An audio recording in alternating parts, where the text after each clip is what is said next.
أعوذ بالله السميع العليم من الشيطان الرجيم بسم الله الرحمن الرحيم الحمد لله والصلاة والسلام على رسول الله. We get back into Nuzhat Nadhr, the explanation of Nukhbat al-Fikr, both of them written by Ibn Hajar Asqalani, and we discussed the issue of mawdu' Hadith and ta'an in the last dars. Now, before I get into the dars, I want to give some nasiha, some advice to the Tullab Ilm, brothers and sisters, whoever is watching. Never stop learning. And this is a big problem in the Muslim Ummah, that we get distracted by political events or things in our life. You're always going to be busy. Never stop growing in your knowledge, because the ilm, the knowledge of Islam, this brings the ma'rifat of Allah subhanahu. This brings the getting to know Allah subhanahu wa ta'ala. And that's why you should always be increasing in your knowledge of the deen of Allah subhanahu wa ta'ala. When you stop learning the Islamic ulum, when you stop learning, you stop living. You may be have an existence, you exist like a plant, or a plant exists, it breathes, it takes in sunlight and water and nutrients from the ground, and it grows, and plants have males and females, and then they reproduce and all of that, but they're not really living like us. They exist, but they don't live. Living is when you are getting closer to Allah subhanahu wa ta'ala. And this ilm that we're studying, mustalah al-hadith, categorization and technical terminology of understanding the weak and strong ahadith, and from it understanding ilm al-rijal and the sihha and da'af of riwayat, this is essential to all the Islamic ulum. Fiqh, the fiqh al-akbar, the biggest fiqh is aqidah. طيب? But even aqidah needs this ilm. Why? How do we develop our aqidah? On the Quran, on the Sahih Ahadith. How will we know what is authentic from its narrations? From this ilm. Otherwise, people will bring false narrations and corrupt people's aqidah. So how will you sift between what is Sahih min al-aqidah sahiha and aqidah al-batila? Is through this ilm. The Quran, everybody, when we study mustalah al-hadith or hadith, people say, oh, I'd rather just study the Quran. But even the Quran needs this ilm. How? How will you know? For example, different qira'at. We look at the asanid. How will you check the asanid? Through this ilm.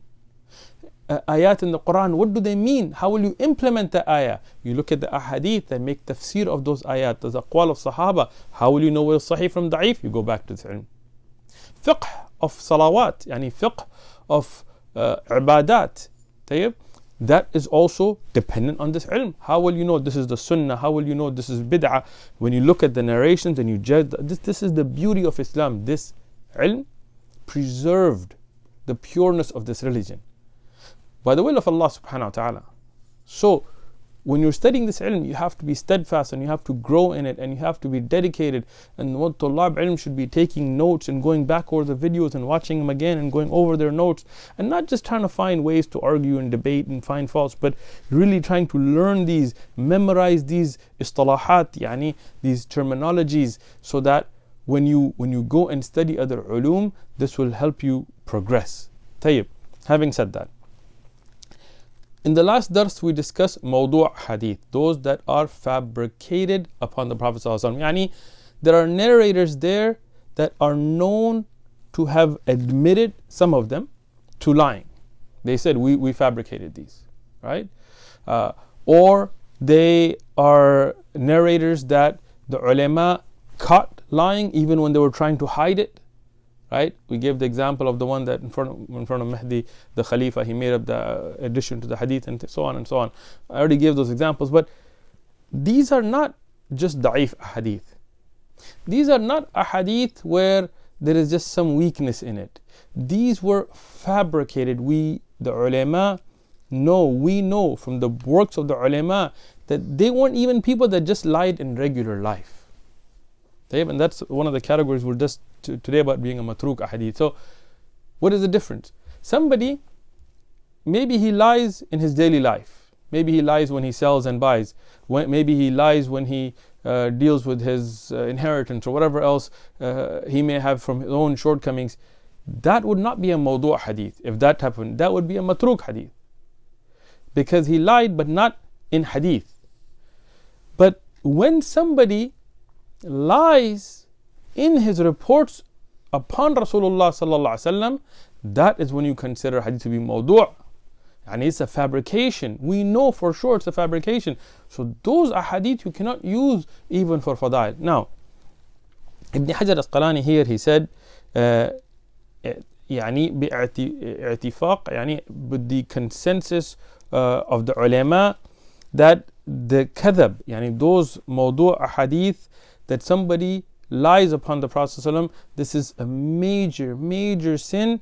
And he mentioned some of the ulama like Abu Muhammad, who said that this kadhab on the Nabi ﷺ is kufr. Yani this is something that takes you outside the fold of Islam. But واعتفاق, يعني the consensus, اتفقوا على تحريم رواية الموضوع, يعني that this is, ulama agree on the point that it is haram for anybody to report a mawdu' hadith except to warn people. And the only time you mention these is to tell people don't use these. You never use them, not in fadail, not in masail, not in aqidah, not in support. Mawdu' hadith cannot be attributed to the Prophet ﷺ. They are, and Ibn Hajar al-Asqalani, then he mentioned the hadith of Rasulullah sallallahu alaihi wasallam, as Imam Muslim has mentioned, not in his Sahih but in Muqaddimah of Sahih Muslim. من حدث عني بحديث يرى أنه كذب فهو أحد الكاذبين. يعني Rasulullah sallallahu alaihi wasallam, he said in the meaning of the hadith in Sahih Muslim, in the Muqaddimah of Sahih Muslim, that whoever lies upon me with the hadith that he knows to be a lie, and whoever narrates that kind of a hadith that is a lie, then he is from one of the liars. So it's not just the one who fabricated the hadith, but when you report that fabricated hadith, knowing that it's mawdu', and some people may do it on accident, but that's different. But if you know, then you are a liar, you are lying upon the Prophet ﷺ, which, as يعني some of the ulama said is kufr, some of the ulama said from the kaba'ir, whatever, either way, unacceptable. طيب? Why am I mentioning this? Because today in our ummah, there are people who continuously narrate mawdu' hadith upon Rasulullah sallallahu alaihi wasallam, and when we tell them with nasiha that don't do this, they just go into like a ta'assubi or a partisan defense of it. I'll give you an example, one example, just one quickly. This is a book well known in the ummah today. It's called Fada'il Amal. Fada'il Amal by Muhammad Zakaria al-Kandahawi. He's a famous scholar from India. And many brothers, they stick very strongly to this book, and every household has to have it. And I have personally seen people who have dedicated everything to this book. طيب. One of the ahadith in it, and this is under the Fadail of Dhikr. طيب. I'm showing the book so you don't think that I'm making this up. You can look it up under Fadail al-Dhikr, under Al-Kalima Tayyiba. I mean, the print I have here, it's page number 541, but different prints may have different page number. But you can look up any Fadail Amal you get. Look under Fadail al-Dhikr, under the Fadail of Kalima Tayyiba, hadith number 28. طيب? Right here.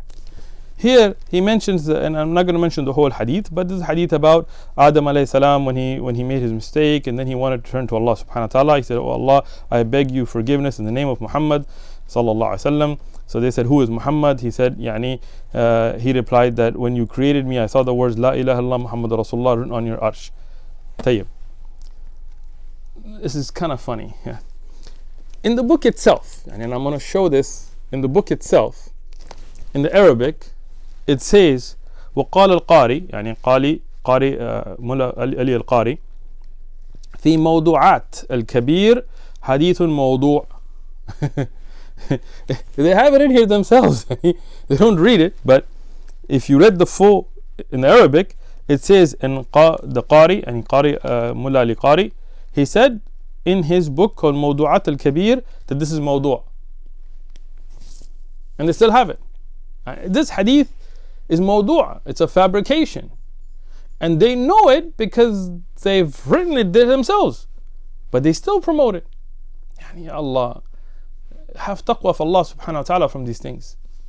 So you cannot use, as Ibn Hajar al-Asqalani is saying here, that اتفقوا, يعني there is اتفاق of the ulama على تحريم رواية الموضوع, that it is haram, without khilaf amongst the ulama of Islam, it is haram to narrate mawdu' hadith except to warn. And in that, there are books that have been written that I want to point out to Tullab Ilm.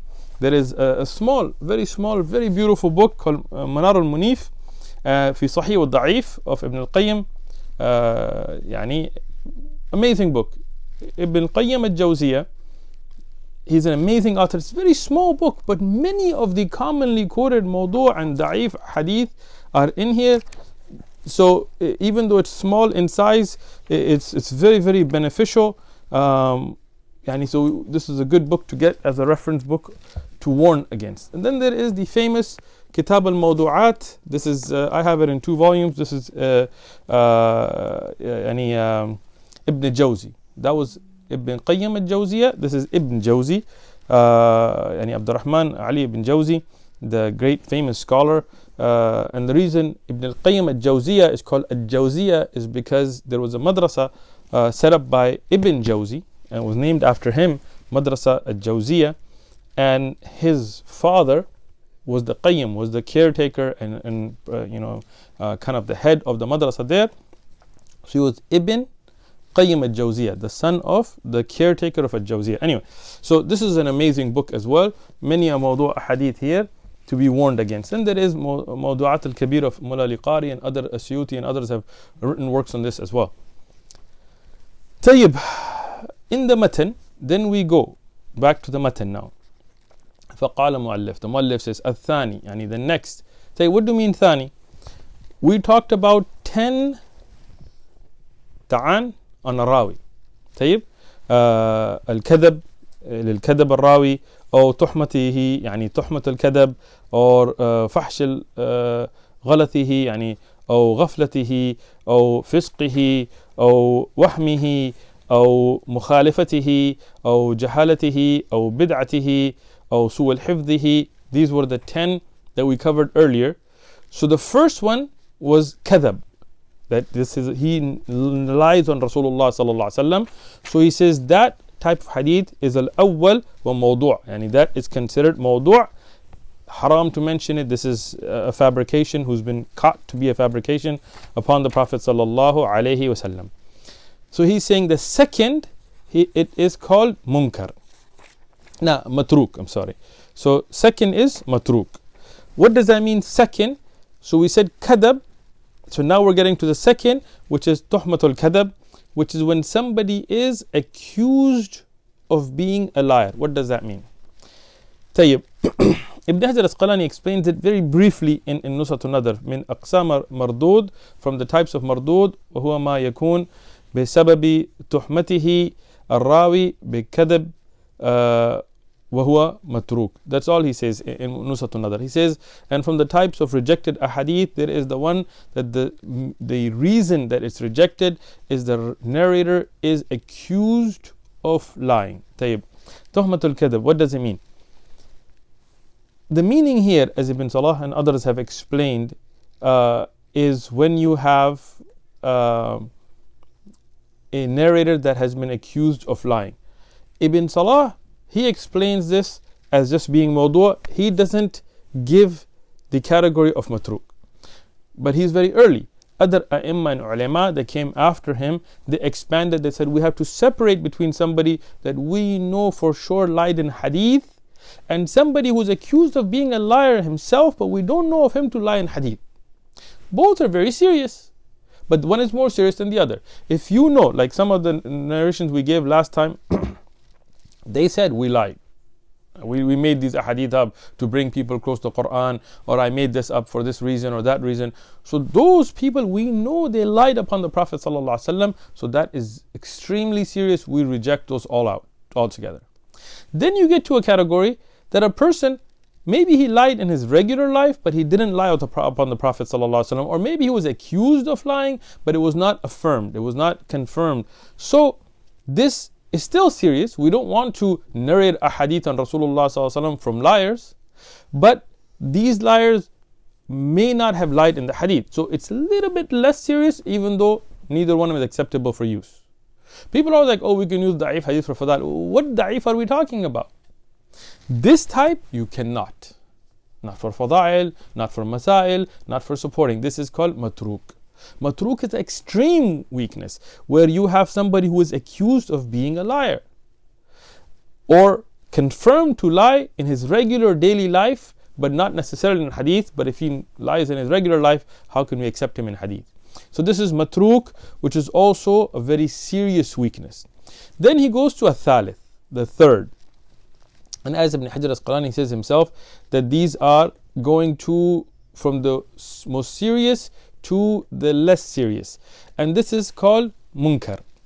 Munkar, we spoke about with the different istalah earlier as well. And this is why, like for beginning students, we leave it at a hadith that is preserved in its matan. It's called mahfuz or ma'aruf, as we introduced in the earlier dars.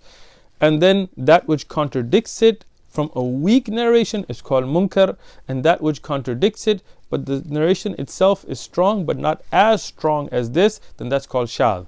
We discussed this in the other series. We have the mustalah al-hadith made easy, or the science of hadith made easy.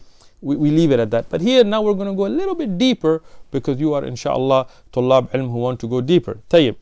So munkar, no doubt the definition we gave, that is a munkar hadith. But many of the a'imma and ulama also use this term in another setting, equally denoting that the hadith is unacceptable. Tayyib. So he says munkar ala ra'in, and he says munkar as according to one of the opinions. And what is he pointing at? That not ulama use this under this category.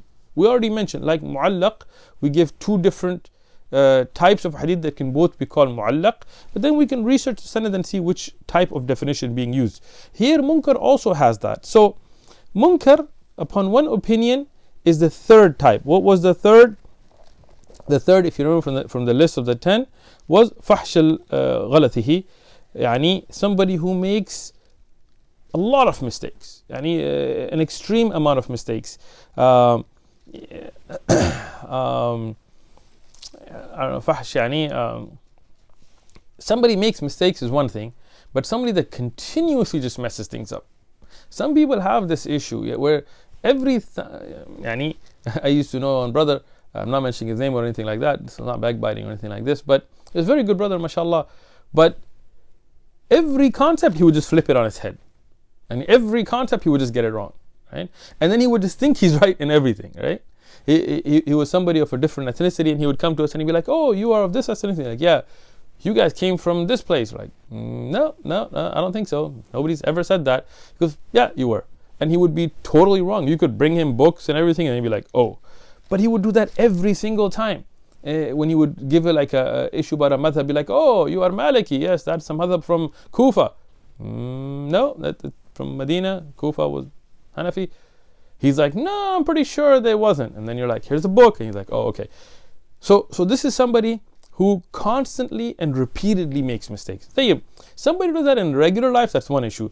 But somebody who does that in hadith is a serious issue.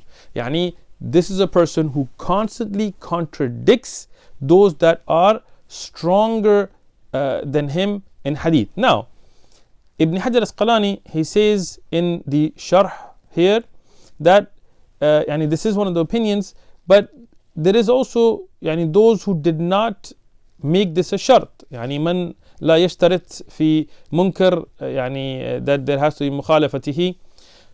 But according to the more strong opinion, munkar is used when it's a weaker narration contradicted by something stronger. So here what happens is a rawi who himself always makes mistakes. And how do we know that he always makes mistakes? Is because he will constantly be contradicting the huffaz, like those that were memorizers of hadith, those that were strong in hadith, those that were a'imma in the ulum of hadith, like Imam Ahmad and Yahya bin Ma'in and those great scholars. So when the sanad comes and this rawi is always flipping words and changing things, iqlab and things against those, then we say that he has fuhsh. This is an extreme amount of mistakes, and that means this is an extremely weak hadith. A munkar hadith can also not be used for fada'il. It cannot be used for virtues. Why?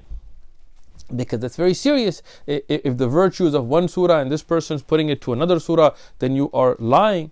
And if the virtue is for salah and he's putting it to siyam, he's making these kinds of crazy mistakes, then you cannot attribute lies to the Prophet sallallahu alaihi wasallam. So this is again a very serious type of weakness.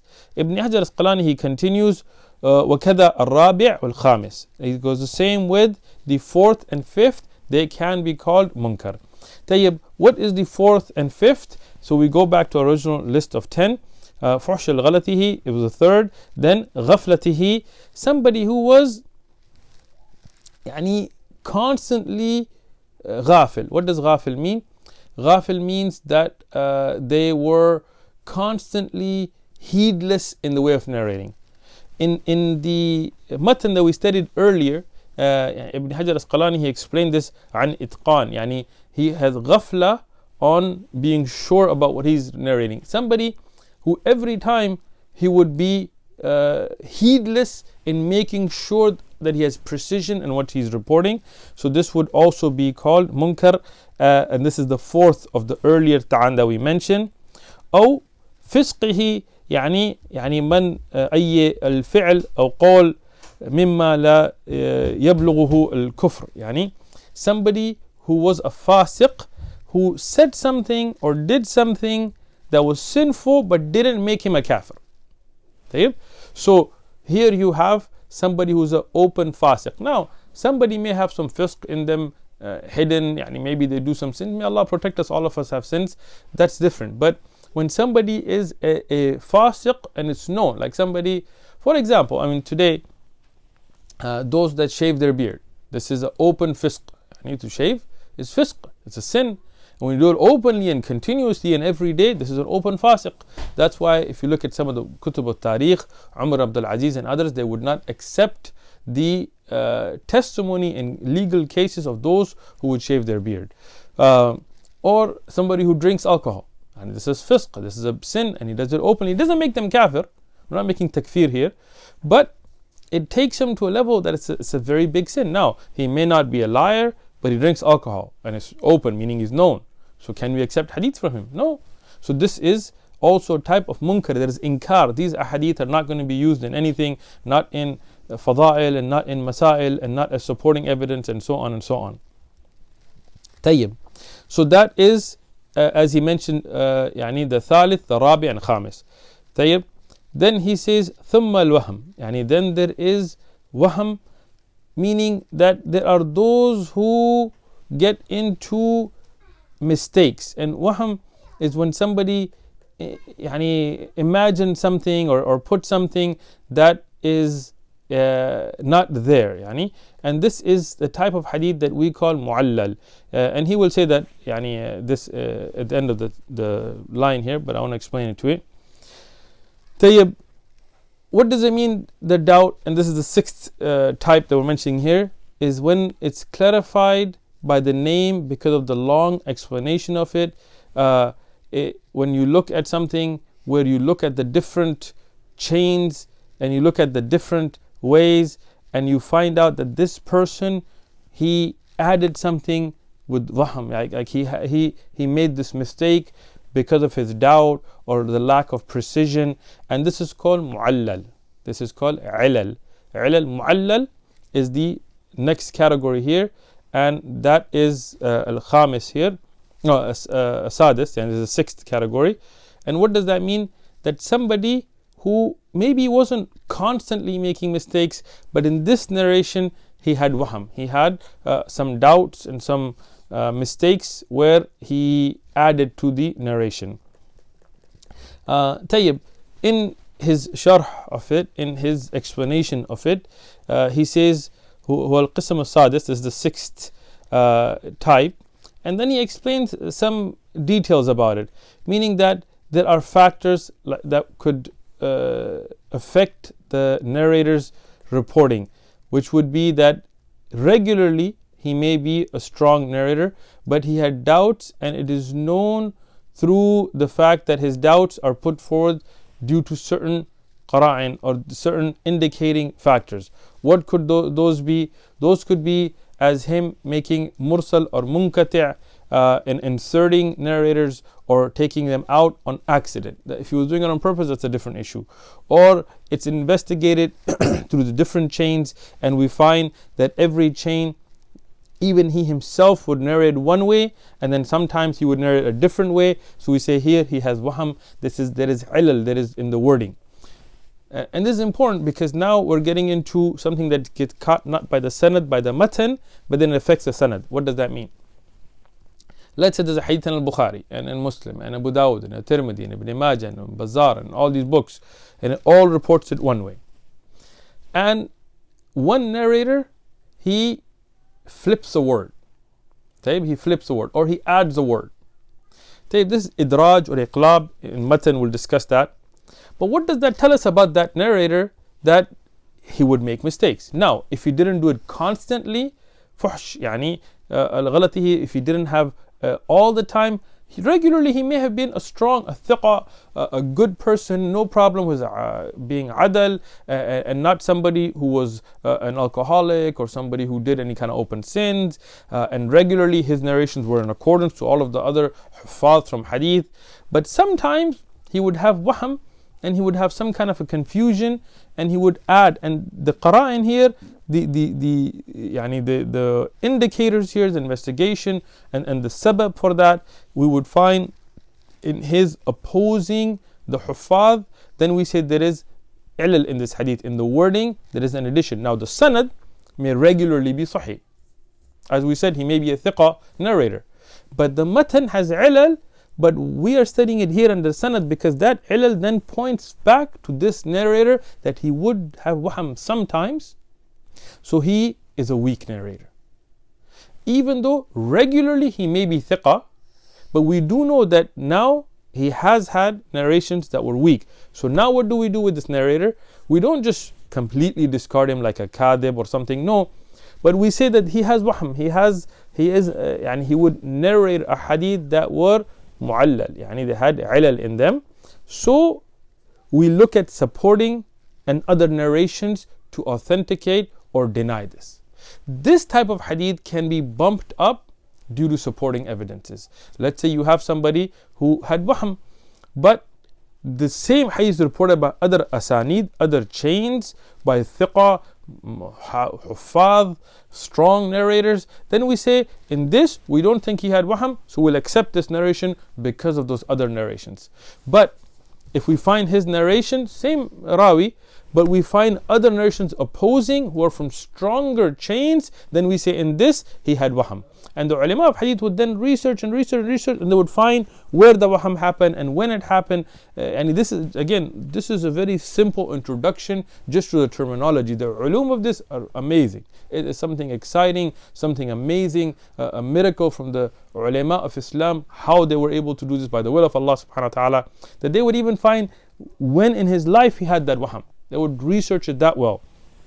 But khair, inshallah, for the sake of time, we'll keep moving here. Then after that, ثم المخالفة. We talk about those that have opposing narrators. طيب? Meaning that you have a narrator and he opposes other narrators. And we'll talk about the difference between that and ilal. But first, just to understand that this is now going to be under the category of mudraj. Idraj, which is a textual defect in matan, but again it has an effect on the sanad. So there is mukhalafa. What is mukhalafa? This is as Ibn Hajar Asqalani says in Nuzhat Nadhr, هو القسم السابع. This is the seventh category. In كانت, if there is واقعة, in Nuzha he explains واقعة بسبب تغير السياق. This is the seventh type, and it occurs by the reason of changing of the text or the changing. And there is two types. There is idraj in the matan, as mentioned here, but there is also in Nuzhat Nadhr he says also in the sanad. It can also be in the chain. What does that mean? Sometimes a narrator would insert a narrator into the chain that wasn't there. Okay? Unlike earlier when we talk about trying to make hadf, trying to hide, sometimes he would just make a mistake and he would add a narrator, and the ulama of hadith would check all the asanid. Okay, everybody learned from Zuhri learned from here, and somebody said Zuhri learned from Malik, and you're like, wait a minute, all the other students, they said that there was no Imam Malik in the sanad, only this one student. He made idraj here, he added to the sanad. Or in the matan, like he added a word, and this is a mistake that can be done by a narrator on accident or on purpose. That's a different issue, but this is a type of hadith that is also weak when you make an addition into the hadith. Or sometimes it will be when a large group is reporting and one person reports the sanad from the same teacher coming from a different chain, then we know that this is something that is incorrect. Tayyib. There is also the issue of idraj having to do with mawquf or marfu'.